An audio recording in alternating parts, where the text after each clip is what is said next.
Hello guys, నా పేరు భరత్. మీరు చూస్తున్నారు మాత వంటలు యూట్యూబ్ ఛానల్. గైస్, ఈరోజు మాత అద్దరిపోయే ఏమంటారు మాత దాన్ని, మొక్కజొన్న దోశ. సో మామూలు దోశ చూసింటారు, ఎగ్గు దోశ చూసింటారు. సో మొక్కజొన్న దోశ ఎప్పుడైనా చూసినారా?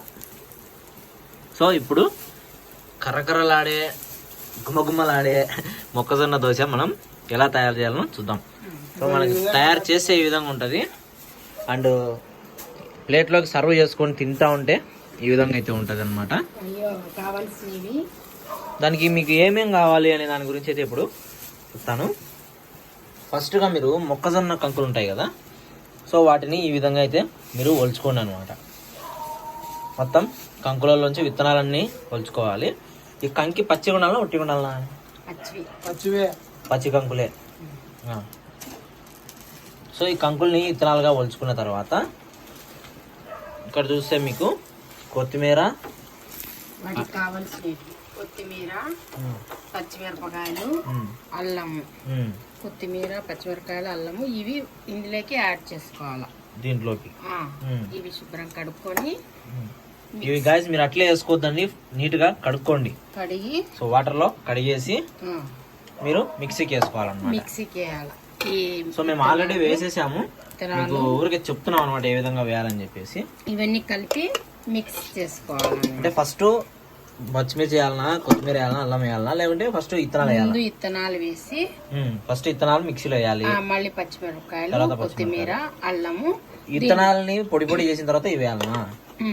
పొడి పొడి ఇత్తనాలని పొడి పొడి చేసిన తర్వాత కొత్తిమీర, పచ్చిమిర్చి అంటే పచ్చిమిరపకాయలు, ఇది అల్లం. కొత్తిమీర వేయకూడదు, అల్లము, పచ్చిమిరపకాయలు మిక్సీకి వేసుకొని ఉప్పు తగినంత. మరి కొత్తిమీర దేనికి? కొత్తిమీర మళ్ళీ అంతా గ్రైండ్ అయినాక మనకి బౌల్లోకి తీసుకుంటాం కదా, తీసుకున్న తర్వాత ఈ కొత్తిమీరని సన్నగా కట్ చేసుకొని ఇందులోకి యాడ్ చేసుకోవాలి. ఓకే గైస్, ఫస్ట్ ఇత్తనాలని మనం దీంట్లో వేసి గ్రైండ్ చేసిన తర్వాత పొడి పొడి వస్తాయి. తర్వాత పచ్చిమిరపకాయలు, అల్లం వేయాలి. ప్లేట్ ఉంటాయి చూడు. మరి ఇంత జ్యూసీగా ఎట్లా వచ్చింది అంటే మెత్తగా? ఇది వేసిన తర్వాత ఒక కొన్ని నీళ్లు వేసుకోవాలి, ఎక్కువ వేసుకోకూడదు నీళ్ళు, వాటర్. అంటే అది పొడి పొడి పిండి పిండిగా లేకుండా కొంచెం జ్యూసీగా వేసుకోవాలి. సో మీరు ఇక్కడ పెన్న మీద వేసినప్పుడు కూడా చూడొచ్చు, మామూలు దోశ మాదిరి రాదనమాట. అది వడ వేసి ఎట్లా ఉంటుంది, సో ఆ విధంగా ఉంటుంది అనమాట. మనం ఆ విధంగా వేసిన తర్వాత పెసరట్లాగా దాన్ని వెడల్పుగా మనం నిరుపుకోవాలంటుంది.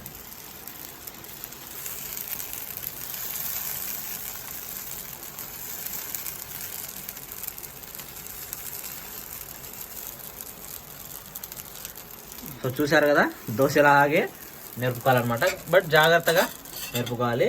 సో ఆయిల్ ఎంత బాగా పడితే అంత టేస్ట్ వస్తుంది మొక్కజొన్న దోశ అయితే. మీరు తింటే మళ్ళీ మళ్ళీ వేసుకుంటారనమాట. మొక్కజొన్నలు మీకు చాలా తక్కువ మీకు దొరకడం, అంటే సీజన్లో బాగా దొరుకుతాయి, మీకు ఆఫ్టర్ సీజన్ మీకు ఉండవు. ఇప్పుడు మంచిగా సీజన్, ఇప్పుడు మొక్కజొన్న కంకులు బాగా చిక్కుతాయి కాబట్టి మీకు మీరు ఈజీగా ఈ ఐటమ్స్ అనేవి చేసుకుంటారని చెప్పేసి వీడియో అయితే చేస్తున్నాము. ఇవి ఈజీగా దొరకడమే కాదు, మనకు కూడా బలానికి మంచిది అన్నమాట. హెల్దీ ఫుడ్ వేసుకో ఇంకా. సో గైస్, మీకు మొక్కజొన్న కంకులు ఇంకా మనకు హెల్త్ కూడా మంచిది.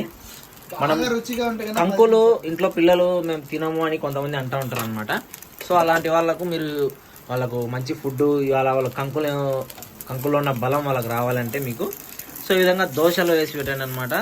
చాలా ఈజీగా వాళ్ళకు ప్రోటీన్స్ అందుతాయి, అలాగే బలం కూడా. మొక్కజొన్న కంకి వల్ల ఎంత బలం అంటే అంత బలం ఉంటుంది అనమాట. సో ఇది గాయస్, మీకు ఇంకేమైనా డౌట్స్ ఉంటే కామెంట్ సెక్షన్లో అడగండి. మాత దోశని ఎలా తిప్పిందో చూసారా? సో అదేవిధంగా ఈజీగా తిప్పుకోండి. దీంట్లో చట్నీ ఏముంది, దీంట్లో చట్నీ కూడా ఏం అవసరం లేదు గాయస్, మీరు ఈజీగా తినొచ్చు. అప్పుడే ఇక్కడ మా భాష పడి చట్నీ లేకోకుండా ఈజీగా తినేసినాడు. సో తినేసి అయిపోయి చేసినాడు అనమాట దోశ. చాలా టేస్టీగా ఉంటాయి, పిల్లలకు కూడా మంచి హెల్దీ ఫుడ్. సో చూసారు కదా, ఏమైనా డౌట్స్ ఉంటే కామెంట్ సెక్షన్లో రాయండి. అండ్ మీకు కావాలంటే చట్నీ చేసుకోవచ్చు, అది మీ ఇష్టము ఒకవేళ కావాలనుకుంటే.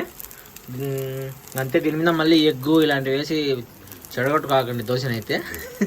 వేసుకోవచ్చు వేసుకోవచ్చు, అది మీ ఓపిక. ఇంకా ఓకేనా? వేసుకోవచ్చు, అట్లా కూడా వేసుకో. Okay guys, bye. మరి అయితే నెక్స్ట్ వీడియోలో మళ్ళీ కలుసుకుందాం.